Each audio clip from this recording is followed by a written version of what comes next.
Semangat pagi, hari ini kami muncul lagi. Aktivitas jalan pagi, dengan penuh semangat. Sekarang lokasinya bukan di lapangan voli, tapi sekitaran jalan raya besar, soalnya di sepanjang jalan yang kami lewati. Banyak penjual sarapan pagi, jadi sekalian singgah nanti. Hahaha. Tiba-tiba ada mobil yang stop dilihat, Bapak Gemol.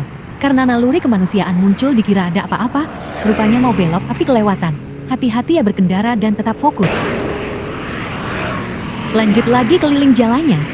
Nikmati waktu bersama dengan kegiatan yang menyenangkan, menyehatkan sekaligus mengenyangkan. Perut six pack ala Bapak Gemol, tahan nafas dan senyum. Selagi bisa quality time berdua, ayo gaskien. Lanjut kita pulang tapi jangan lupa isi kampung tengah.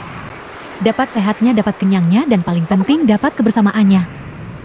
Tadi rencananya makan nasi kuning tapi berubah haluan, jadi makan nasi pecel. Sehat selalu Bapak Gemol, aku padamu. Sarang hayo.